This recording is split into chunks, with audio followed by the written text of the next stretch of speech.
नमस्कार। सच बोलना, दमदार तरीके से बोलना, बेखौफ तरीके से बोलना, धारा से उलट रहकर भी सच बोलना, ऐसे लोग शायद किसी और मिट्टी के बने होते हैं। कश्मीर से केरल तक जिस आदमी की, जिस शख्सियत की आवाज़ गूंजती हो, ऐसे शख्स हैं केरला के राज्यपाल मोहम्मद आरिफ खान साहब। आरिफ खान साहब राजीव गांधी सरकार में, वीपी सिंह सरकार में मंत्री रहे, सांसद रहे और हिंदुस्तान में नहीं दुनिया भर में उनकी आवाज़ एक विद्वान स्कॉलर के तौर पर सुनी जाती है। सर, आपका बहुत बहुत स्वागत है न्यूज़ इंडिया 24/7 पर। धन्यवाद आपका। कश्मीर से केरल तक जिस व्यक्ति की आवाज़ सुनी जाती हो, तो क्यों ना बात आजकल कश्मीर की हो रही है, कश्मीर फाइल्स खुलने लगने की। जरूर। कश्मीर फाइल्स खुलने का मतलब क्या है सर? देखिए, अगर आप फिल्म की बात कर रहे हैं, फिल्म के बहाने फाइलें खुल रही है ना। बड़ा दुखद। अगर आप फिल्म की नहीं बात कर रहे हो, कश्मीर की बात कर रहे हैं, इशू की बात कर रहे हैं जी, तो मैं आज नहीं बोल रहा हूँ, मैंने इस पर लेख भी लिखे हैं, मैं बोला भी हूँ। इससे ज़्यादा दुखद बात होना मुश्किल है कि जहाँ किन्हीं भी लोगों को, कोई भी हो, उसको अपनी ही देश में शरणार्थी बनना पड़े। हम इससे, ये हमारे लिए शर्म की बात है, अफसोस की बात है और जितना भी ज़्यादा दुख महसूस किया जा सके उतने दुख की बात है। जिस तरह से कश्मीरी पंडितों को कश्मीर छोड़ने पे मजबूर किया गया, मैं ये भी मानता हूँ कि बहुत अच्छी तादाद है मुस्लिम परिवारों, वो भी घर छोड़ने पे मजबूर हुए। मैं आपको बताता हूँ, मेरा एक मित्र परिवार है। एक दिन मैं हौस खास मार्केट में,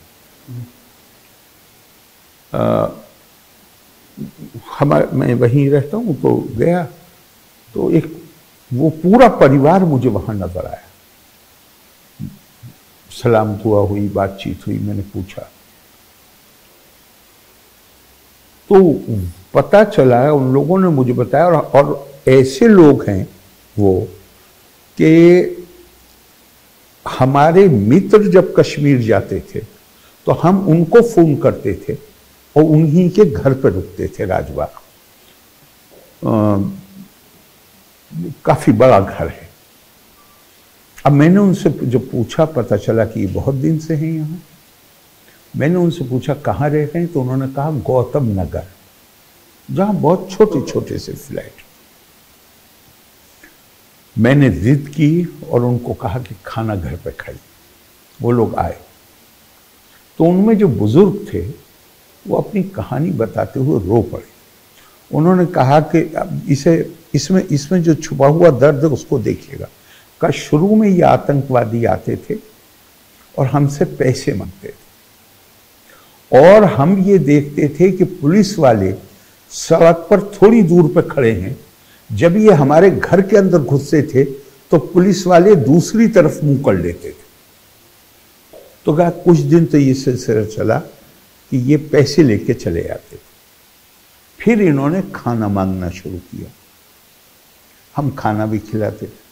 फिर एक दिन आए और इन्होंने कहा कि हम लोग जिहाद कर रहे हैं, हम दीन का काम कर रहे हैं, आपको कुर्बानी करनी चाहिए।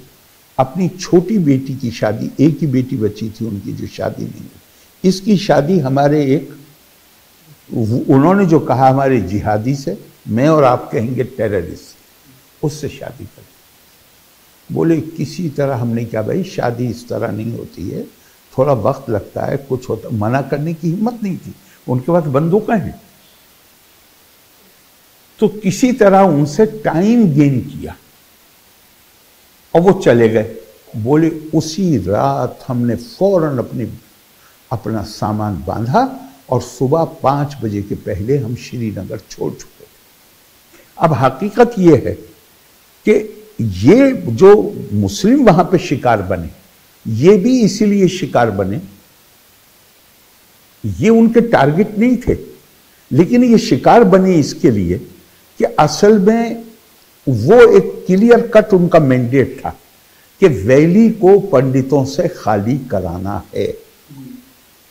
अब उसमें उन्हें साधन भी चाहिए, उसमें उन्हें, जब उनके हाथ में बंदूक है, और जैसा इस परिवार ने कहा कि पुलिस वाले खड़े होते थे उसी गली के नुक्कड़ पे, और जब ये हमारे घर में घुसते थे तो वो दूसरी तरफ मुंह करके खड़े हो जाते, कोई प्रोटेक्शन देने वाला नहीं था। लेकिन जो अल्टीमेट मकसद था उनका, वो मकसद वही था कि ऐसे लोग या तो हर कोई उनकी मदद करे उस काम में जो वो काम कर रहे हैं, हर किसी की उनको सपोर्ट चाहिए थी, और सपोर्ट इस हद तक चाहिए थी कि ये जिहादी हैं, लिहाजा अपनी बेटी की शादी इनसे करो। और वो परिवार अगले 2 साल तक डर के मारे उस परिवार के किसी पुरुष सदस्य ने भी वैली गए ही नहीं। सर, आप जो कह रहे हैं कि मुस्लिम परिवार भी वहां पर उसके निशाना बने, हिंदू परिवार बने, नहीं, हिंदू परिवार तो मेन, हिंदू नहीं, कश्मीरी पंडित तो मेन, वही मेन टारगेट था उनका। वो उनके यहाँ जो अब आप और आगे बढ़ के देखिए थोड़ा सा, हुर्रियत कॉन्फ्रेंस थी, जो लोग कंट्रोल कर रहे थे, और नाम लेने में कोई प्रॉब्लम नहीं है, पाकिस्तान कंट्रोल कर रहा था उनको, उन्होंने हुर्रियत के भी 2 टुकड़े कराए। किस लिए 2 टुकड़े कराए? ताकि इनमें से अगर कोई एक उनकी लाइन से अलग चलने की कोशिश करे तो दूसरे ग्रुप का इस्तेमाल करके उसको खत्म कराया जा सके। इनको इकट्ठे नहीं होने देना है, ताकि ये कोई ऐसा मौका ना आ जाए जहां ये भारत सरकार के साथ किसी किस्म का मुआहिदा कर ले। लिहाजा उनके अंदर भी उन्होंने 2 टुकड़े करा दिए। सर, आपने कहा कि आप जिस शख्स की बात कर रहे हैं, जिस परिवार की बात कर रहे हैं, वो आपके सामने रो पड़े। मुझे लगता है अब तो आंसू सूख ही गए हैं सबके। लेकिन आपने कहा कश्मीरी पंडित उनके निशाने पर, और जितना थोड़ा सा पर कश्मीरी पंडित ही था जी, ये तो कोलेटरल डैमेज था। लेकिन कश्मीर को जितना थोड़ा बहुत मैंने पढ़ा, हिस्ट्री को कश्मीर, तो वहाँ तो कश्मीरी पंडित ही तो राज कर रहे थे। आज़ादी से पहले, आज़ादी के बाद दिल्ली में बैठकर भी जो राज कर रहे थे वो भी कश्मीरी पंडित थे। आप कह सकते हैं ये, बुनियादी तौर पे एक बात समझिए, सरकार चाहे जो आ जाए, मैं आपको एक मिसाल देता हूँ। दक्षिण भारत में पंडित ही राज कर रहे थे, लेकिन इलेक्टोरल पॉलिटिक्स में ओवर एक समय के अंदर वहाँ कुछ आंदोलन चले, और वो इलेक्टोरल पॉलिटिक्स में वो बिल्कुल एकदम उन्हें महसूस हो गया कि हम इसमें कामयाब नहीं हो सकते। वो इलेक्टोरल पॉलिटिक्स से अपने आप को उन्होंने ऐसा समझूं कि आप जिन लोगों की जिम्मेदारी तय करनी चाहिए, जिनका इशारा है, उनको छोड़ना चाहते हैं। जिनकी जिम्मेदारी कश्मीर में कश्मीरी पंडितों को बचाने की थी, उस जिम्मेदारी को आप किसी दूसरे रास्ते से बचाना चाहते हैं? नहीं, बिल्कुल नहीं बचाना चाहता। बल्कि मैं ये मानता हूं कि हम अपनी जिम्मेदारी से बच ही नहीं सकते। बहैसियत केंद्रीय सरकार के, कश्मीर की सरकार तो नाकाम थी, और कश्मीर की सरकार, मेरा ये मानना है कि मैं उसे बहुत ज्यादा दोष नहीं दूंगा। उनकी हैसियत नहीं है कि वो सीमा पार से आने वाले खतरे का क्षमता के साथ, पूरी ताकत के साथ मुकाबला कर सके। उनके पास ये क्षमता ही नहीं। तो हम बहैसियत केंद्र सरकार के फेल हुए हैं, कोई शक की बात नहीं। मैं औरों को नहीं बुरा कहता, मैं अपनी आलोचना करना चाहता हूं। आप फारूक अब्दुल्ला साहब की बायोग्राफी पढ़िए। फारूक अब्दुल्ला साहब ने लिखा है चैप्टर 20 में, मैं सरकार में हूं, लेकिन मैं जो cabinet committee on security affairs है, मैं उसका मेंबर नहीं हूं, मैं इकोनॉमिक अफेयर्स का मेंबर हूं। मुझे रात को 1:30 बजे कैबिनेट सेक्रेटरी सोते से उठाते हैं। मुझे बताया जाता है कैबिनेट सेक्रेटरी का फोन है, TN सेशन का, और मुझसे यह कहा जाता है कि इंद्र को अभी cabinet committee on security affairs की मीटिंग खत्म हुई है और फैसला ये किया गया है कि गुजराल साहब और आप दोनों कश्मीर जाएंगे। क्या करना है ये वो गुजराल साहब आपको बता देंगे, लेकिन आप इत्मीनान से जाइए। कश्मीर में हमारी फोर्सेस हैं और पठानकोट में आर्मी को अलर्ट कर दिया। ये ही मुझे आज भी अच्छी तरह याद है, ये शब्द थे। मैं एयरपोर्ट पहुंचता हूं, गुजराल साहब के साथ श्रीनगर पहुंचता हूं। एयरपोर्ट से सीधे हमें फारूक अब्दुल्ला साहब के घर ले जाया जाता है, जो चीफ मिनिस्टर हैं, और हमाम में वो ये कमरा होता है जो गर्म होता है, पानी, वहां बैठते हैं, चाय पीते हैं और फारूक साहब अपनी बात शुरू करते हैं।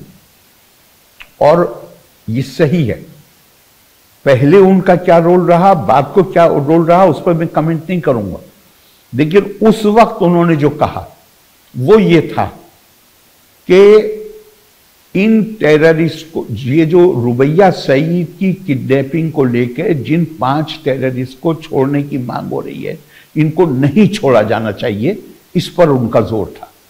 फारूक साहब का इस पर जोर था, पूरे जोर। और वो बहुत बहुत जोर से शिकायत कर रहे थे कि दिल्ली से मेरे ऊपर दबाव बनाया जा रहा है कि इनको छोड़ दिया जाए।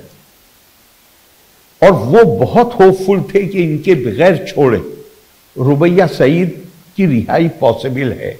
बातचीत जो चल रही है, जो बाद में, उस वक्त नहीं पता था मुझे, लेकिन बाद में अगर आप देखें तो उस वक्त के जो चीफ सेक्रेटरी थे मूसा रजा, उनकी किताब में वो कहानी दी हुई है, किया गया है। उनकी किताब में वो कहानी दी हुई है। मैंने जो सुना तो मैं हैरत में रह गया। और मैंने क्या, फारूक साहब, मैं हरगिज भी यहां इसके लिए नहीं आया हूं कि टेररिस्ट को छोड़ना है। मैं आपके साथ हूं और मैं आपसे इस हद तक कह रहा हूं कि आप अपने फैसले पर कायम रहिएगा। मैं आपके साथ किसी हद तक जाऊंगा, क्योंकि अगर एक बार आपने टेररिस्ट छोड़ा तो फिर उसके भयंकर नताइज होंगे। और उससे पहले 4-5 दिन पहले, जिस दिन रुबैया सईद की किडनैपिंग हुई थी, अगली जो कैबिनेट की मीटिंग हुई, वो भी फारूक साहब ने इत्तेफाक से लिख दिया है, क्योंकि वो यहां भी अखबारों में छपा था, दिल्ली में भी। मैंने ये कहा था कि अगर मुफ्ती साहब होम मिनिस्टर हैं और उनकी बेटी की किडनैपिंग हुई है, तो इस मामले से मुफ्ती साहब को डील नहीं करना चाहिए। और भी देश हैं दुनिया में, इसराइल की मैंने मिसाल दी थी, जहां मिनिस्टरों के बच्चों की किडनैपिंग हुई है, तो वो मिनिस्टर उस वक्त के लिए कुछ, जब तक वो समस्या खत्म ना हो जाए तब तक वो इस्तीफा दे देता है और वो इन्वॉल्व नहीं होता है। बल्कि मुझे इस हद तक भी याद है कि वीपी सिंह जी मुस्कुराए और बोले कौन डील करेगा, बेटा मैं करूंगा डील। मैंने इस हद तक कहा था। तो एक बात इसको जरा मैं बता, आपने थोड़ा नहीं, आप बहुत अच्छी बात करें, इसलिए मैंने कहा क्योंकि आप जैसे विद्वान के साथ बात होती थी। दिल्ली आपने कहा ना, मैं थोड़ा समझ में कम आती है। दिल्ली मतलब प्रधानमंत्री या गृह मंत्री? मैं तो अपने आप को कह रहा हूं, आप गृह मंत्री प्रधानमंत्री नहीं, मैं पूरी बात बता दूं, मैं पूरी बात बता दूं। मैंने उनसे कहा मैं किसी हद तक जाऊंगा, आप अपने फैसले पर कायम रहिएगा। अब वहां से निकलने के बाद क्या हुआ मैं नहीं जानता। पूरे दिन मुझको लूप से बाहर कर दिया गया। जाहिर है गुजराल साहब ने दिल्ली बताया होगा कि आरिफ ने तो यहां उल्टी बात कर दी। मुझे अब कुछ नहीं पता। और दिन में मैं अपने मित्रों से मिल रहा हूं, घर पर गया किसी के लंच खाने, और बुढ़े कश्मीरियों ने मुझसे ये कहा, और उसकी बात कर रहा हूं मैं कि मूसा रजा ने जो किताब में अपनी लिखा है, बुढ़े कश्मीरियों ने कहा कि आरिफ साहब अगर लड़की को मिस हैंडल कर दिया, इन्होंने उसको छू भी लिया, कश्मीर में टेररिस्टों को दौड़ा दौड़ा के लोग मारेंगे। आप लोग इसकी फिक्र मत करिए, इनके दबाव में मत आइए। ये हर किसी ने दिन भर मुझसे कहा, लेकिन मुझे तो फिर लूप में ही नहीं रखा गया, मुझे अलग कर दिया गया। और उससे पहले का जो मैं आपको बता रहा था, जो फारूक साहब ने भी अपनी किताब में लिखा है कि मैंने पहले ही दिन ये मांग की थी कि मुफ्ती साहब को इस मामले में डील नहीं करना चाहिए। अब शाम को मुझे पता चलता है 5 बजे के करीब कि डील हो गई, टेररिस्ट को छोड़ दिया गया। फिर 7 बजे के करीब खबर आई कि अब रुबैया सईद को भी छोड़ दिया गया। रात की फ्लाइट से हम वापस आ गए और दिल्ली आने के बाद जो मुझे पता चला तो मैं आपको कह नहीं सकता कि मुझ पर कितना शौक था मुझे। जम्मू कश्मीर हाई कोर्ट में एक जज थे, नाम लेने में आपको यूं बुराई नहीं है कि नाम किताबों में लिखा हुआ है उनका, मोतीलाल भट्ट। उनके ऊपर आरोप ये था राजीव जी के जमाने में कि वो जमात इस्लामी के हर टेररिस्ट को या जो भी टेररिस्ट थे जिनको गिरफ्तार किया जाता था वो उनको फौरन बेल दे देते थे। और वो जब आईबी ने शिकायत की, और लोगों ने शिकायत की, तो फिर उनको ट्रांसफर किया गया।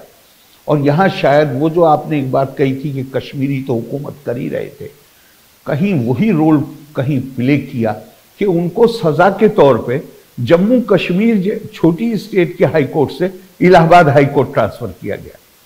अब आने के बाद मुझे पता चला और मुलाकात हुई वहीं, और उसके बाद लोगों ने बताया कि यही असल आदमी है। पता चला कि जिस दिन रुबैया सईद की किडनैपिंग हुई थी उसी दिन से मोतीलाल भट्ट मुफ्ती साहब के घर में ही गेस्ट रूम में रह रहे थे। और वही सारे वो जो अब एक डॉक्टर गुरु थे, एक कोई जो बहुत प्रोमिनेंट सपोर्टर थे इनके, लेकिन टेररिस्ट नहीं थे, उनके सपोर्टर थे टेररिस्ट के, लेकिन वो प्रोफेशनल थे। उनसे और जमात इस्लामी की लीडरशिप से ये कांटेक्ट में है और बीच में श्रीनगर भी जाते हैं और शाम को लौट के आ जाते हैं मुफ्ती साहब के घर। पता चला कि ये डील जो थी वो उन्होंने कराई थी। और इसमें जो सबसे महत्वपूर्ण बात है वो ये है कि इन किडनैप करने वालों में एक लड़का था जिसके बाप सेक्रेटेरिएट में काम करते थे। उसके बाप के जरिए मूसा रजा साहब इन लोगों से बात कर रहे थे और बाप ने आज मूसा रजा साहब को मिसाल के तौर पर आज एश्योर किया कि कल दोपहर तक लड़की छूट जाएगी। और रात में भागा हुआ आया मूसा रजा साहब के पास और कहा आपने तो मेरी जान खतरे में डलवा दी। क्यों? कहा मैं तो उनको छोड़ने के लिए उनसे बात कर ली थी, वो कह रहे हैं कि आप ऐसी ही छोड़ने की बात कर रहे हैं, हमें तो होम मिनिस्टर के हाथ से ऑफर आ रहा है। किसके थ्रू आया होगा वो मैंने आपको ऑलरेडी बता दिया। हमें तो ऑफर आ रहा है कि हमारे 5 लोग कल छोड़ दिए जाएंगे या परसों छोड़ दिए जाएंगे। तो ये बड़ी कॉम्प्लेक्स, तो मैं जहां अपने आप को कह रहा हूं वो ये कह रहा हूं कि 1990 में जब ये हुआ, नॉर्मल सर्कमस्टांसेस होते मुझे उस सरकार में नहीं रहना चाहिए था जिसका फैसला मुझे इतना बुरा लगा था। मुझे लगा था कि यहां से अब आतंकवाद हमारे काबू में नहीं रहेगा। पर मुझे कहीं ना कहीं एक मेरे दिल में फीलिंग आई कि मैं एक बार पहले शाबानों में इस्तीफा दे चुका हूं। लोग ये कहेंगे कि मैं सिर्फ एप्पल कार्ट को मैं अपसेट करता हूं। मुझे वो डर दिमाग में आया कि ये रेपुटेशन भी नहीं बननी चाहिए कि मैं एप्पल कार्ट को मैंने आपको मैं बता नहीं सकता हूं कि मैंने अपने आप को कैसे कंट्रोल किया है इस वक्त। सर इस सवाल पर मैं आना चाहता हूं, लेकिन एक बात आपने जो अभी कही, ऐसी चर्चा रही, ऐसा आरोप रहा कि वो किडनैपिंग भी प्लान किडनैपिंग थी फ्रॉम द स्टेट का मतलब नॉट जम्मू कश्मीर सरकार या जो लोग सरकार में जुड़े हुए लोग हैं उनकी तरफ से ये प्लान किडनैपिंग थी। और फिर उसी को जहां पर आपके तार जोड़ रहे हैं कि वो उस तरह से छोड़ा गया जबकि उसके बिना भी छोड़ा जा सकता था, क्या ऐसा था? जब ये आरोप खुद, अब आप तो बहुत हल्के करके कह रहे हैं, ये आरोप तो खुल्लम खुल्ला संसद के अंदर लगाया गया। जब ये आरोप लगाया गया था तो मुझे इस आरोप में कोई सत्यता नजर नहीं आती और मुझे लगता था कि ये गैर जिम्मेदारी की इंतहा है। लेकिन बात को जब मैं सारी चीज पर गौर करता हूं और जिस तरह मैं देखता हूं कि ये मालूम होने के बावजूद कि लड़की को वो हाथ भी नहीं लगा सकते हैं, लड़की को वो छोड़ने पे मजबूर होंगे 2 दिन के अंदर, उनको ये ऑफर दे देना कि 5 टेररिस्ट को छोड़ दिया जाएगा। मेरे पास कोई सबूत तो नहीं है, लेकिन आज मेरा दिल चाहता है कि मैं उस चीज को कबूल कर लूं। उसको कबूल कर लें। कबूल आप समझते हैं कि वो प्लान किडनैपिंग है? नहीं, मैं नहीं समझता हूं। वो जो आरोप लगाया जाता है आज उसे मैं निराधार कहने के लिए तैयार नहीं हूं। सर, फारूक साहब को लेकर बात होती रहती है। फारूक साहब ने अभी खुद भी कहा कश्मीर को लेकर कि वो कभी इसमें शामिल नहीं थे। दो बातें हुई। फारूक साहब की घटना हुई रुबैया वाली, जिसमें आप गवाह हैं, उन्होंने कहा कि छोड़ा नहीं जाना चाहिए आतंकवादी को। फिर दूसरी बड़ी घटना हुई कांधार की। उस वक्त भी मुझे बताया गया, मैंने पढ़ा कि फारूक साहब ने कहा कि आतंकवादियों को नहीं छोड़ना चाहिए, लेकिन आपने आतंकवादी छोड़ा। दिल्ली में बैठकर, मतलब जो भी लोग हैं, वो आरिफ साहब हो, वीपी सिंह हो, वाजपेयी हो, हुआ, दिल्ली में बैठकर आतंकवादियों को छोड़ने का फैसला करती है सरकार और राष्ट्रवादी बनते हैं। और जो व्यक्ति जो शख्स कश्मीर में, श्रीनगर में बैठा है और आतंकवादियों को नहीं छोड़ने की बात करता है, उस पर रोज आप सवाल करते हैं। आप मुझसे जवाब चाहते हैं? आप बैठे हुए हैं आप सर। ठीक, मैं इसे इस तरह कहूँगा। आपने कहा कि फारूक साहब तो इसके खिलाफ, असल में बुनियादी तौर से फारूक साहब को सिर्फ इसी कॉन्टेक्स्ट में नहीं देखना चाहिए। मैं फारूक साहब को क्रिटिसाइज नहीं करने वाला हूँ, लेकिन फारूक साहब के अंदर टेररिज्म से लड़ने की क्षमता नहीं थी। क्षमता और साथ के फर्क है सर। मैं वहीं आ रहा हूँ। उसके पहले की जो घटनाएं, उसके बाद की जो घटनाएं, मैं हरगिज भी उनकी नीयत पर सवाल खड़ा नहीं करूंगा, बल्कि मैं तो ये मानता हूं कि वो शायद गलत उन्होंने अपना क्या काम करना चाहते रास्ता अख्तियार किया। हाँ, गलत उन्होंने कर लिया। वो तो मुख्तलिफ किस्म के आदमी। यहाँ पे कभी भी सिर्फ चीज़ों के बारे में इस आधार पे आकलन मत कीजिए, मेजर घटनाओं के आधार पर। जो छोटी छोटी चीज़ें होती, फारूक साहब भी उससे पीछा छुड़ाना चाहें। देखिए, हमें ये स्वीकार करने में कोई परेशानी नहीं होनी चाहिए कि 1948 में अगर शेख साहब इतनी मजबूत, 1947 अक्टूबर में अगर शेख साहब इतनी मजबूती से खड़े ना हुए होते, उनके वॉलंटियर न खड़े हुए होते, अगर मकबूल शेरवानी ने, जो घुसपैठिए थे, उनको, मकबूल शेरवानी को उन्होंने कीलें ठोक के मारा पुलवामा बारामूला के पास, अगर मकबूल शेरवानी ने उनको रास्ता न भटकाया होता तो शायद हमारी फौजें पहुंचने से पहले घुसपैठिए श्रीनगर पहुंच जाते। हमें ये लेकिन हमें ये भी स्वीकार करना चाहिए कि जहां एक तरफ शेख साहब हमारा इस्तेमाल करके अब पाकिस्तान से बचना चाहते थे, उन्हें हमसे कम खतरा था। हमसे तो खतरा था ही नहीं, हमने तो हमेशा उन्हें सपोर्ट किया था। उन्हें असल खतरा था पाकिस्तान से, जहां उन्होंने, भारत ने पूरी ताकत के साथ उनकी मदद करी। लेकिन 3 साल के अंदर उनका जो मानस बदला, जहां वो कुछ और सोचने लगे। कोई भी एक घटना, मेजर घटना हमेशा प्रकटीकरण है उस भावना का जो भावना पैदा कर रही है। अब अगर आपकी याददाश्त इतनी अच्छी, आप राजा हरि सिंह जी को भूल रहे हैं क्या? नहीं, मैं नहीं भूल रहा, बिल्कुल भी मैं नहीं भूल रहा, बिल्कुल भी। वो बिल्कुल पर सवाल करने के दोनों राजा हरि सिंह आमने सामने थे, दोनों आमने सामने थे। लेकिन इस मामले पर वो भी इंडिपेंडेंस चाहते थे, ये उस वक्त इंडिपेंडेंस नहीं चाहते थे शेख साहब। इनका जो मैं नाम ले रहा हूं वो इसलिए ले रहा हूं कि ये 47 में इंडिपेंडेंस नहीं चाहते थे। ये जो अलगाववाद की इनकी भावना आई, ये बाद में आई। उस वक्त नहीं चाहते थे जिस वक्त महाराजा चाहते थे, उस वक्त ये नहीं चाहते। हम अगर पुराना इतिहास देखें तो पाकिस्तान, हमने तो स्टैंड स्टिल एग्रीमेंट पर दस्तखत भी नहीं किए थे। पाकिस्तान जो एक स्टैंड स्टिल एग्रीमेंट का अरेंजमेंट था, जिसमें जो सेवाएं ब्रिटिश शासन मुहैया करा रहा था उनको सक्सेसर स्टेट मुहैया कराएगी। तो कश्मीर के बॉर्डर दोनों से मिलते थे, कश्मीर ने दोनों को ऑफर किया। मैं इसलिए पूछा, महाराजा हरि सिंह का नाम इसलिए लिया क्योंकि ये हम लोगों की आदत है, selected accused, selected victim. I agree with you, मैं मना नहीं करूंगा। लेकिन मैं बात इस सेंस में कर रहा था, इस सेंस में नहीं कर रहा था कि कौन अलग होना चाहता है।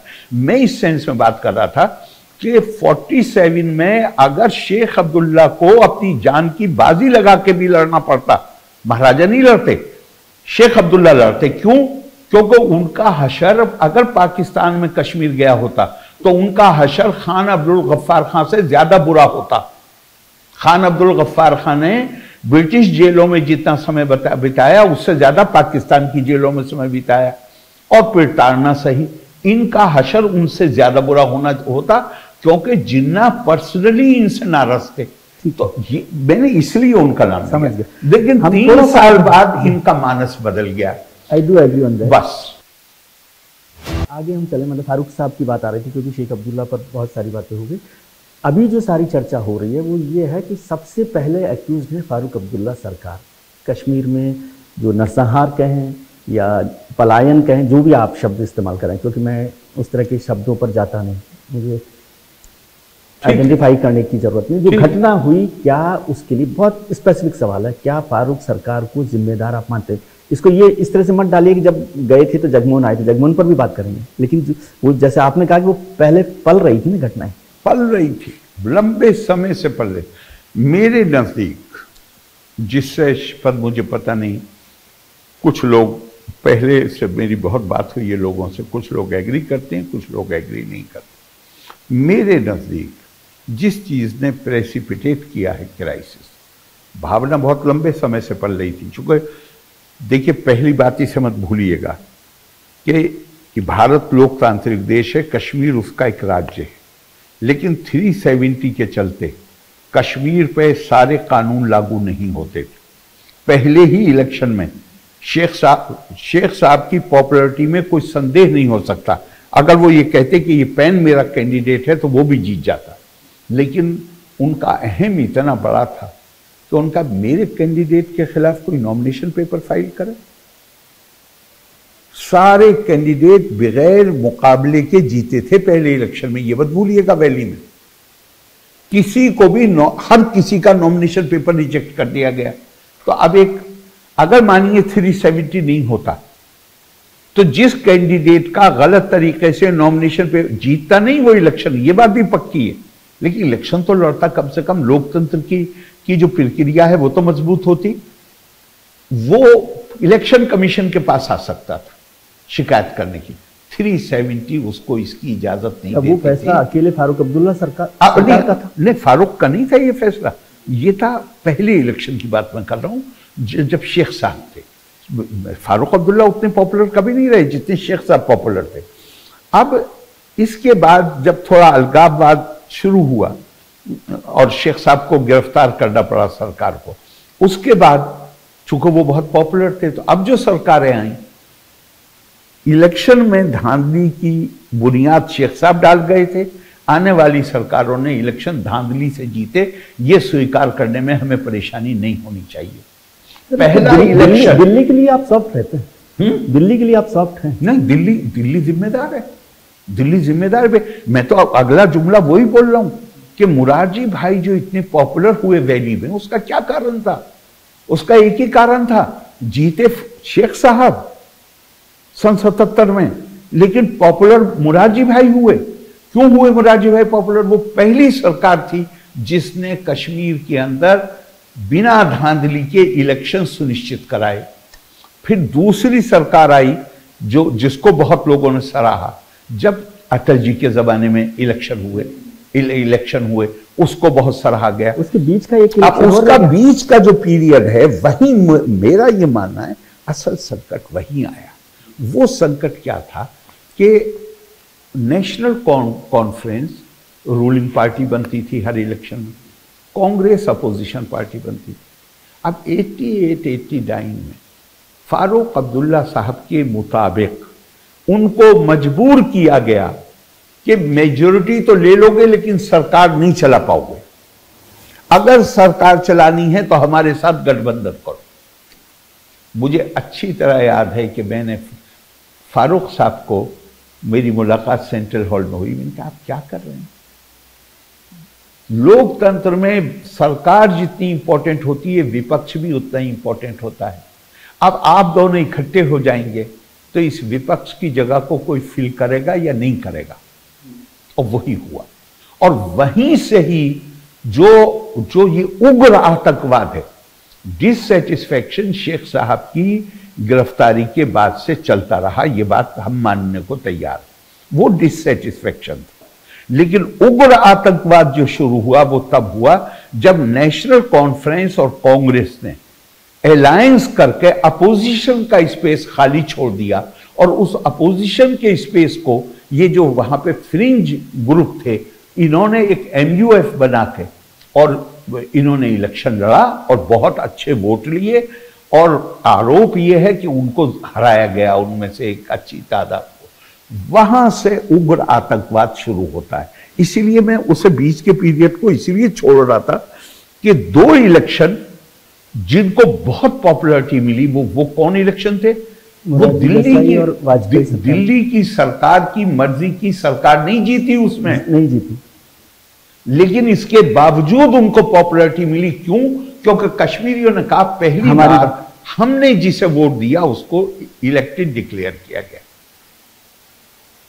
अब आप जैसे विद्वान से क्या कहूँगा, थोड़ा सा मुझे समझाइए, ये क्या दोनों में सिमिलरिटी है? जब फारूक अब्दुल्ला मतलब नेशनल कॉन्फ्रेंस और कांग्रेस के साथ, जिसका आप जिक्र कर रहे हैं, और अभी हाल में थोड़ा सा आगे कूद कर आते हैं, PDP और BJP की सरकार बनती है, दोनों का हर्ष, दोनों का तरीका, दोनों का दबाव, ठीक है? अलायंस करके नहीं लड़े नहीं, सरकार जिस तरह सरकार चलाई।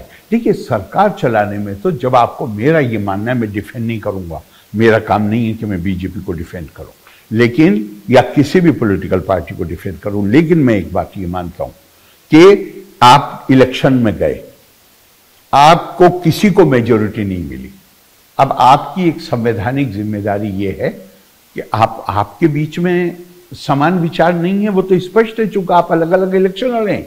लेकिन आप अगर किसी को भी मेजॉरिटी नहीं मिली, इसका मतलब वर्डिक्ट क्या है? वर्डिक्ट ये है कि ना हम पूरी तरह तुमने जो प्रोग्राम दिया है उसको मानते हैं, ना हम पूरी तरह तुमने जो प्रोग्राम दिया को मानते हैं, लिहाजा अपना एक कॉमन ग्राउंड तलाश करो और उसकी बुनियाद पर सरकार बनाओ। उसके बाद तो पार्टियों को दूध और पानी की सरकार, दूध और पानी वाली अलग अलग पार्टियां नहीं है, ये तेल और पानी की पार्टियां हैं। नहीं, ये तेल और पानी थोड़ी मिला सकते। ये सोच के नहीं बैठा जा सकता, ये सोच के नहीं बैठा जा सकता, चूंकि अगर हम हिस्ट्री देखें तो एक प्रोसेस होता है आहिस्ता आहिस्ता विन ओवर करने का। हमारे साउथ में सेसेशनिस्ट मूवमेंट चल रही, लेकिन आहिस्ता आहिस्ता करके वो उन्होंने अपना स्टैंड छोड़ दिया। श्रीनगर में वहां पहुंचे हम, ये तेल और पानी मिक्स हो गया। हम पहुंचे नहीं, लेकिन कोशिश करना तो फर्ज है। और तेल और पानी हरगिज नहीं है।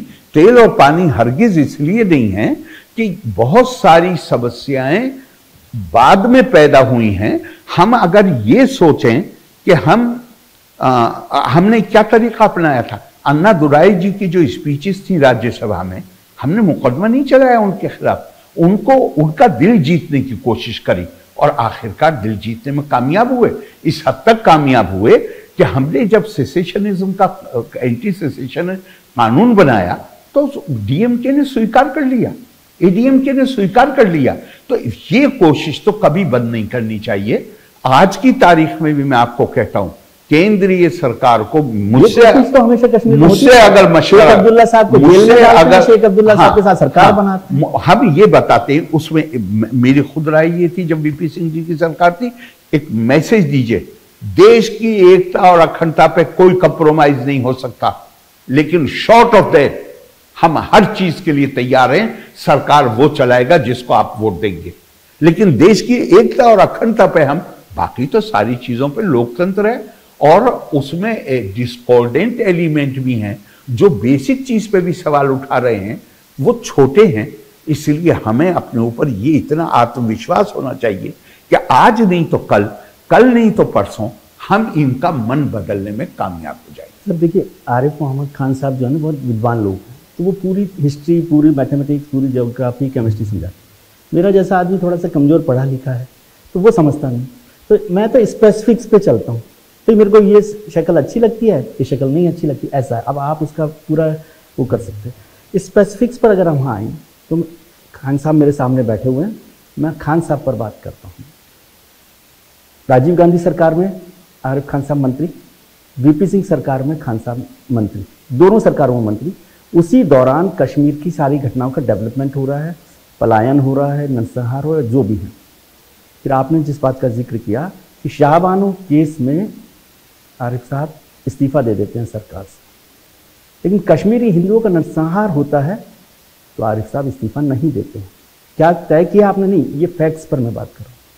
क्या आप सोचते हैं आपने तब गलती की, पहले गलती की या दूसरी बार गलती की, या पहली बार गलती से समझ के आपने दूसरी बार इस्तीफा नहीं दिया? नहीं, मैंने गलती मैंने तो पहले ही आपसे कह दिया कि पहली बार बिल्कुल मैंने गलती नहीं करी, और कश्मीर की समस्या की जटिलता मेरे रेजिग्नेशन देने के बाद शुरू हुई।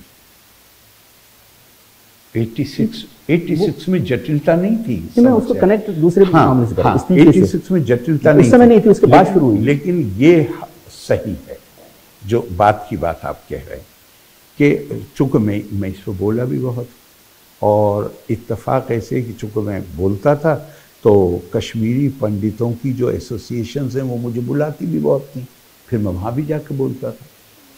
और मैंने लिखा भी है, टाइम्स ऑफ इंडिया में भी छपा है और पेपर्स में भी छपा है, लिखा भी है।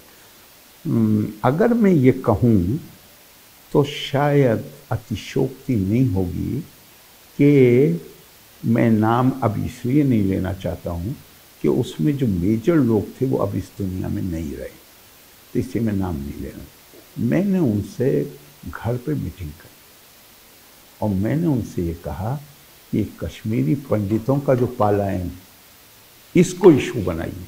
मैं आज ही इस्तीफा देता हूँ, आपको लिख के देता हूँ। लेकिन अकेले मैं बताऊँ आपको, 86 के बाद में जितने बड़े घेरे में आया था, अकेले में नहीं करना चाहता था कुछ काम। या तो आप ये भी कह सकते हैं कि मेरा जो तजर्बा था वो ज़रा बड़ा भयानक तजर्बा था, मेरी जान लेने की कोशिश की गई बार बार, और आखिरी बार तो तकरीबन वो कामयाबी हो गए थे। अगर 10 मिनट लेट हो जाते ऑल इंडिया इंस्टीट्यूट पहुंचने में। इस एक्सपीरियंस को कैसे मैं समझूं कि क्या आपको दोनों इस वक्त की घटनाओं से ये समझ में आया कि लूप में रहना, मतलब जो सरकार है, केंद्र है, पावर है, उसके साथ रहना उस समस्या को सुलझाने में मदद करता है या उससे बाहर निकलना मदद करता है? ये अपनी जिम्मेदारी तो खत्म हुई, बाकी देखा गया एक स्टैंडर्ड प्रिंसिपल नहीं हो सकता। कोई परिस्थितियां ऐसी होती हैं, जैसे मैं 86 की घटना को कहूँगा, मैं कम्युनलिज्म को मानता हूँ आदमी की जैसे सेल्फिशनेस होती है, तो ग्रुप लेवल पे वो सेल्फिशनेस कम्युनलिज्म। आप अपनी सेल्फिशनेस से लड़ सकते हैं, मैं अपनी सेल्फिशनेस से लड़ सकता हूँ, मैं आपकी सेल्फिशनेस से नहीं लड़ सकता। हाँ, अगर मैं एग्जाम्पल प्रोड्यूस करूं तो आपको थोड़ा बहुत मैं असर डाल सकता हूं कि आप भी सेल्फिश है। यहां पे मामला थोड़ा डिफरेंट था। यहां पे मामला ये था, यहां पे एक प्रिंसिपल दूसरा अप्लाई होता था। वो ये था, जो चीज मुझे कचोटती थी, कि आप अपने देश में शरणार्थी बन जाएं। तो मुझे अच्छी तरह याद है, मैंने बुला के मीटिंग करी और मैंने ये कहा कि अगर इसको बड़ा इशू बनाइए। उस वक्त मत भूलिए कि एक व्यू पॉइंट था। आप चीज़ों को कॉन्टेक्स्ट से अलग करके देखना बड़ा मुश्किल काम होता है। इलाहाबाद से जब वीपी सिंह जी इलेक्शन लड़ रहे थे और शहाबुद्दीन साहब और पर्सनल लॉ बोर्ड के प्रेशर में आके या समझौता करके उन्होंने ये फैसला किया था कि उन्होंने सपोर्ट करने के लिए एक ही शर्त रखी थी कि आरिफ मोहम्मद खान को इलाहाबाद नहीं बुलाया जाएगा। मैंने उस वक्त उनसे अलग होने का फैसला कर दिया। मैंने कहा भाई दोनों में क्या फ़र्क है, शाहबानो और इनमें? ये भी उनके सामने घुटने टेक रहे हैं, वो भी घुटने टेक रहे थे, अब मैं इनके साथ क्यों कंटिन्यू करूं? तो मैं अगर आपको नाम बताऊंगा तो आप हैरत में रह जाएंगे, लेकिन मैं चूंकि बता चुका हूं पहले, इसलिए कहने में कोई बात नहीं। ज्योति बसु जी कलकत्ते से आए, यहाँ बड़े बड़े लीडर मुझसे आके उन्होंने कहा कि बहुत बुरा किया है वीपी सिंह ने, लेकिन वीपी सिंह सब चीज़ के और जीतने के बाद ये भी ध्यान रखिएगा, एयरपोर्ट से वो सीधे मेरे घर आए, उसी मामले उसी वजह से जीतने के बाद अपने घर नहीं गए। और ये सब लीडर इकट्ठे हो गए मेरे घर पे, और इन लोगों ने मुझसे ये कहा, हालात को ध्यान रखिएगा दिमाग, इन्होंने ये कहा कि कांग्रेस इतनी एंट्रेंच्ड है पावर में कि एक पॉसिबिलिटी पैदा हुई है कि कांग्रेस हट जाए। अगर तुमने इस वक्त अलग हुए तो जिस तरह राजीव जी की क्रेडिबिलिटी खत्म हुई है, वीपी सिंह की क्रेडिबिलिटी खत्म हो जाएगी, वो उम्मीद चलिए। और ये इतने सीनियर लीडर थे और हर पार्टी के थे, शायद वीपी सिंह जी ने फोन कर दिया था और ये पहले से घर पे आ गए थे कि मतलब और मैंने ये बात पब्लिकली कही है कि मैं जब कभी दूसरों के प्रेशर में आके मैंने काम किया, मैंने हमेशा उस पर बात को मुझे अफसोस हुआ। सर, आप, मुझे लगता है कि वो पॉलिटिक्स में उस बच्चे की तरह से हैं जिसको राजा नंगा दिखाई देता है, बहुत बार बोल देता है, बहुत बार सुनता रहता है। लेकिन मैं उससे आगे चलना चाहता हूँ कि स्पेसिफिक्स पे जब बात कर रहे थे, आपने पिछली सरकारों का कर दिया जिक्र, वाजपेयी जी का भी आपने जिक्र किया, अब मौजूदा जो सरकार है नरेंद्र मोदी सरकार, जो कश्मीर आपने 370 का जिक्र किया, तो स्पेसिफिक सवाल है कि वाजपेयी सरकार वर्सेस नरेंद्र मोदी सरकार को कश्मीर पॉलिसी पर आप कैसे देखते हैं?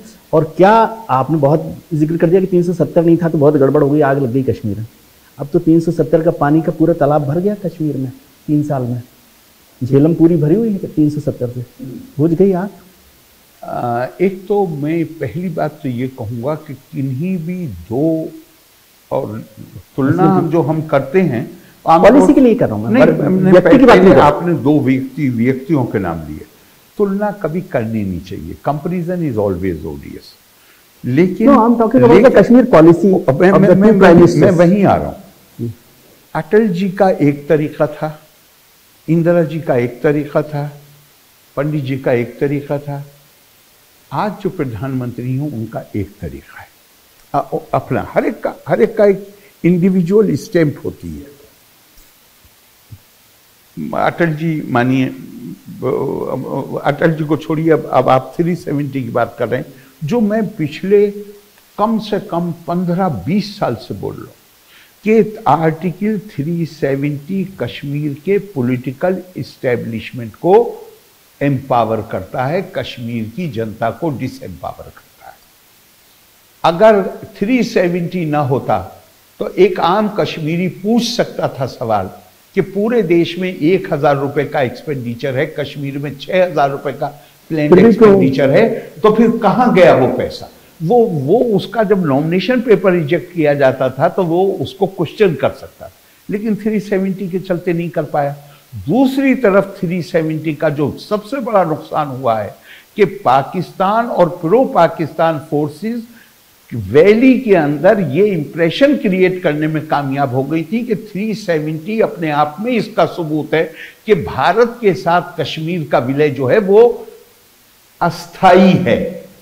सर वो छोड़ दीजिए, अब मैं कह रहा हूं 370 पावर पंप के 370 की पावर पंप हो गया, झील में पानी भर दिया है, हो गया, मान लिया मैंने। लेकिन अगर हम ये सोचें कि ये कोई जादू की छड़ी है और तुरंत आप वो कानून जो मानस बनाने में मदद करते हैं या मानस को खराब करने में मदद करते हैं, आप उनको हटा सकते हैं, लेकिन मानस बनाने में समय लगता है। 3 साल की मुद्दत कोई मुद्दत नहीं है। लेकिन एक बात पक्की हो गई है कश्मीरी के दिमाग में, और वो ये है कि अब पाकिस्तान जब ये कहता है कि ये टेम्परेरी है तो वो ये नहीं मानता। तो अब थोड़ा वक्त दीजिए, और थोड़ा नहीं, मैं अभी भी थोड़ा भी मैं समझता हूं मैं गलत इस्तेमाल कर रहा हूं। टाइम चाहिए, और इसलिए कि मानस बनाने रास्ता सही आपके हिसाब से। देखिए, अनटचेबिलिटी हमने खत्म करी 1952 में। आज भी देश के हिस्से हैं जहां पर अनटचेबिलिटी प्रैक्टिस होती है। 3 तलाक हमने खत्म करी, आज 3 साल हो गए, 90% का डिक्लाइन हो गया। लेकिन आज भी ऐसे लोग हैं जिन्हें यह पता नहीं है कि 3 तलाक कानूनी तौर पर बंद हो चुकी। तो इसी तरह मानस बनाने में आप उस कानून को जो उस तरह का नेगेटिव मानस बना रहा था और हथियार के तौर पर इस्तेमाल किया जा रहा था भारत विरोधी तत्वों द्वारा, उसको आपने खत्म कर दिया। चलिए, स्पेस दिया।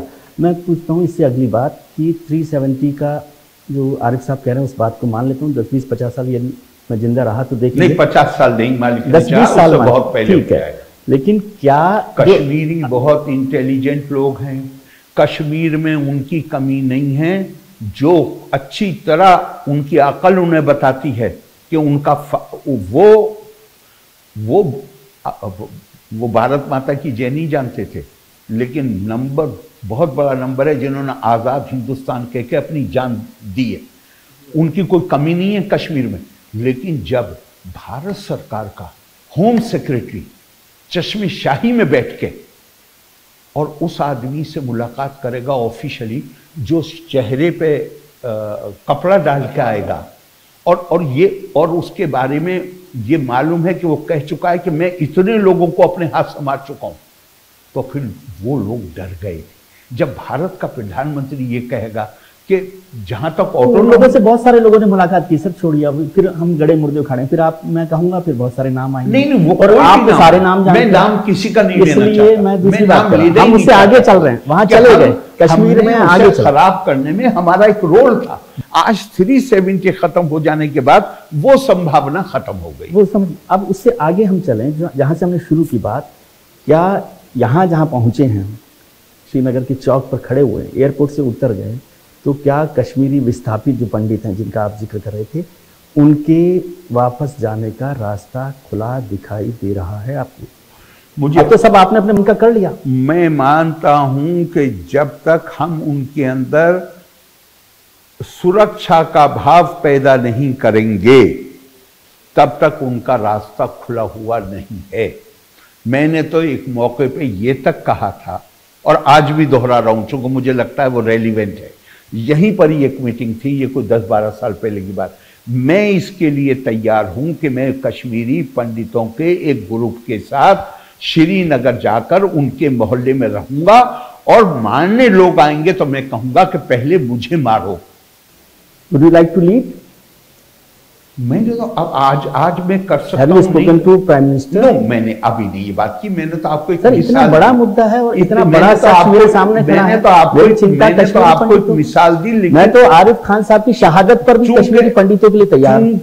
चूंकि ये चीज मैं पब्लिकली कहा हूं और आज से 10-12 साल 15 साल पहले कहा हूं, मैं आपके जरिए कह रहा हूं कि अगर इस काम के लिए मुझे जिम्मेदारी दी जाए कि और कोई जिम्मेदारी नहीं, कश्मीरी पंडितों के लिए और कोई जिम्मेदारी नहीं चाहिए मुझे बिल्कुल भी, लेकिन इसके लिए कि उनका पहला जत्था जो हो, मैं सब कुछ छोड़ के उनके पहले जत्थे के साथ जाने को तैयार हूं और मानना ही नहीं तो हमें पहले मारो। ये बात है, मैं तैयार हूं, आपके जरिए कह रहा हूं, मैं तैयार हूं।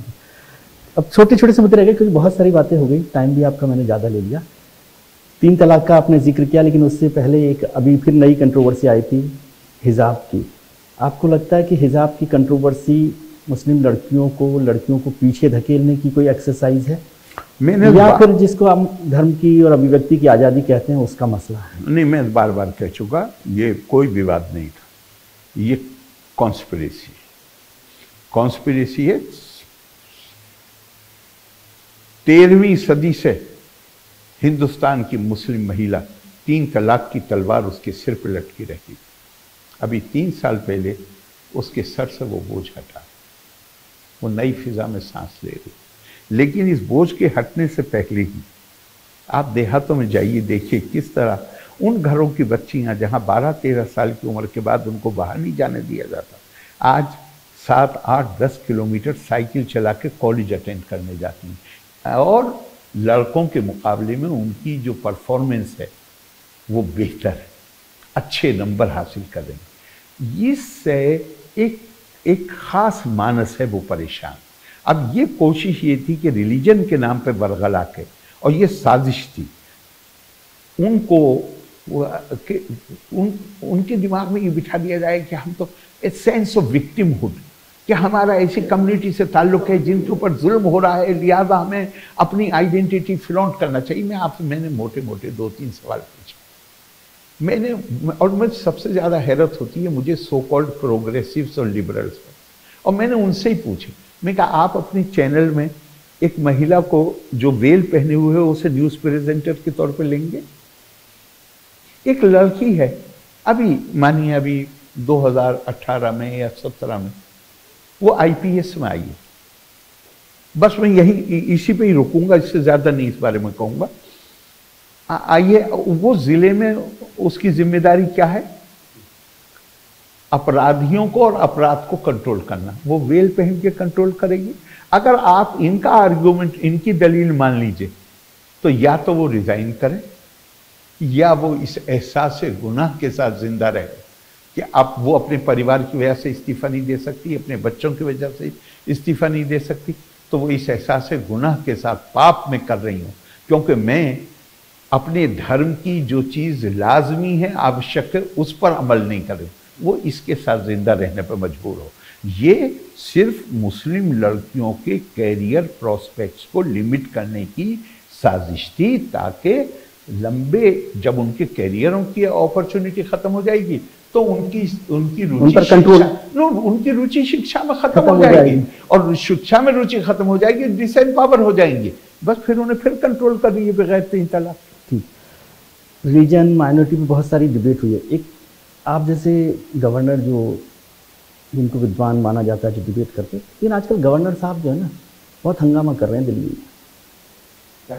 जो अलग अलग गवर्नर हाउस में गवर्नर्स बैठे हुए हैं, उनकी स्टेट गवर्नमेंट से लड़ाई चलती रहती है। तो सर ऐसा करिए ना, इलेक्शन लड़ लीजिए। रोज रोज चीफ मिनिस्टर से लड़ते हैं, वेस्ट बंगाल में लड़ते हैं, कहीं और ये मेरे ख्याल से ये निष्कर्ष सही नहीं है। ये निष्कर्ष सही नहीं है। गवर्नर का काम निश्चित तौर पे ये नहीं है कि वो राज्य का प्रशासन चलाए, ये उसका काम नहीं। लेकिन राज्य का प्रशासन संविधान और कानून के अनुसार चले, ये देखना उसकी जिम्मेदारी। अगर वो ऐसी चीजों को पॉइंट आउट नहीं करेंगे जहां सीधे सीधे नियमों का और कानून का उल्लंघन हो रहा है, तो वो अपनी जिम्मेदारी को फिर अदा नहीं कर रहे। जिम्मेदारी तो अदायगी तभी होगी। ये 1-on-1 रिलेशनशिप है या पब्लिक रिलेशनशिप है कि गवर्नर साहब को लगता है नहीं यहाँ पर वीरभूमि में तो हिंसा हो रही है, इसको देख नहीं रही चीफ मिनिस्टर, या चीफ मिनिस्टर से बात करके यदि आपको संविधान की, संस्था की, कानून की चिंता है तो 1-on-1 बात कीजिए ना। विजय त्रिवेदी से क्या बात करनी है? नहीं, बिल्कुल सही, मैं आपसे सहमत हूँ कि हरगिज भी विजय त्रिवेदी जी से बात नहीं कीजिए।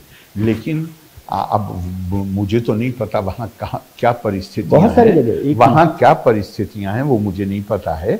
लेकिन निश्चित तौर से एक कारण ये भी हो सकता है कि जैसे मैंने अखबार में पढ़ा है, मुझे नहीं पता, अब मैं चांसलर हूँ अपनी यूनिवर्सिटीज़ का, और वहाँ पे मैंने अखबार में पढ़ा कि वाइस चांसलर्स को मना कर दिया गया कि आप मीटिंग में भी मत जाइए। तो फिर अब एक ये भी समस्या हो सकती है, मुझे नहीं पता, इसलिए मैं किसी के बिहाफ पे नहीं बोलूँगा। मैं उतनी ही बात कह रहा हूँ जितनी मैंने अखबार में पढ़ी है और जिसको डिनाई नहीं किया गया। लेकिन सेंटर, मतलब गवर्नर और चीफ मिनिस्टर्स के बीच में एक बेटर रिलेशनशिप की जरूरत आपको लगती है? मेरे ख्याल से बेटर रिलेशनशिप आमतौर से है, और मैं आपको अपना कहता हूँ, सीए के वक्त अब हमारे चीफ मिनिस्टर के साथ हमारे रिश्तों में थोड़ी सी तनाव आया। मैंने चीफ मिनिस्टर के साथ बात की और मैंने उनसे कहा, मैं जानता हूँ आप कम्युनिस्ट, इसलिए ये गलतफहमी में मत आइएगा कि मैं आपको कोई रिलीजियस टेक्स्ट पढ़ के सुना रहा हूँ, मैं आपको केवल एक विजडम की बात बता रहा हूँ। श्रेयान स्वधर्मे विगुणा, अब और पर धर्मा सुअनुष्ठिता। आपका एक धर्म है, धर्म रिलीजन को नहीं कहते हैं, धर्म कहते हैं अपनी ड्यूटीज को। मेरा एक धर्म है। आपको पब्लिक सेंसिटिविटीज को देखना आपकी प्राइमरी ड्यूटी है। कॉन्स्टिट्यूशन को और लॉ को देखना वो मेरी प्राइमरी ड्यूटी है।